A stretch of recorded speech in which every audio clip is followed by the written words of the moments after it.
I don't think you can answer that question whether it's a punishment or not from Allah. One thing that you can definitely say is that it's a test from Allah. So, and this is whether somebody's affected by it or not. So it reminded me of Prophet Ayub and his story. I can't remember the number of years off the top of my head, but maybe you can fill it in the comments at some point. But he lived a very prosperous life, and he had a great business. He was very wealthy.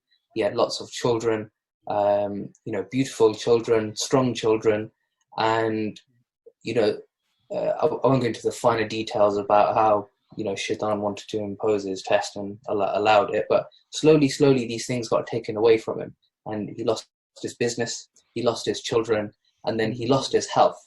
And he's now lost everything that everybody generally prizes so much. Your wealth, your children, and your health. He's now bedridden.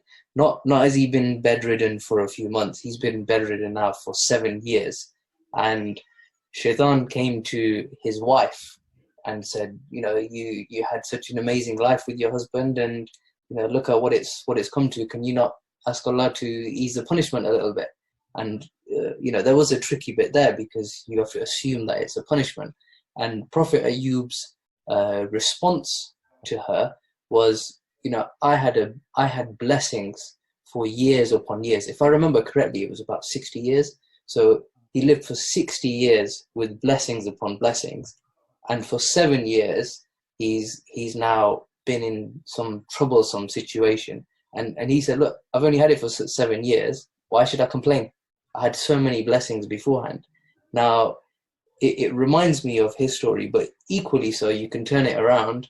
And if we look at the case of the Muslims in Palestine and in Kashmir, I don't believe they have any cases there, and they're actually cut off from the rest of the world. And who would have thought that, given the amount of talk that there is about Kashmir and Palestine, it's actually the rest of the world that's in need of their du'as, not the other way around even for a moment. It's actually the other way around now. So yeah, that's that. There was one case in Gaza Okay. I saw today, and obviously that will be quite difficult because those people are really close to each other. But the thing is also, I mean, what you guys said there is bang on, to be honest with you. Even if it is a punishment for people, it doesn't, and Khairul pointed out that even other people, good people, will be involved in the punishment, or you'd say a punishment, okay?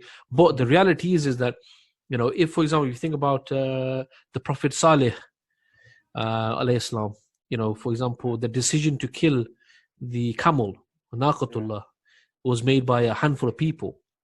But the other people, they sort of allowed it, or whether even they didn't, but when the punishment came, it came on everyone.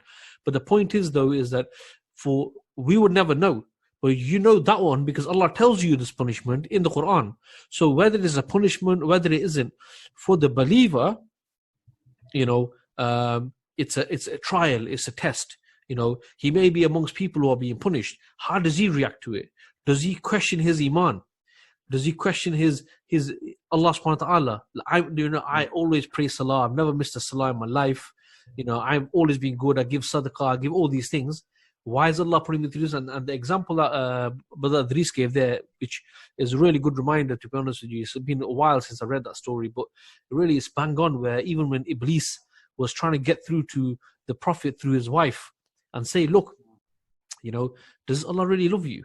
Why would he have done this to you if that was the case?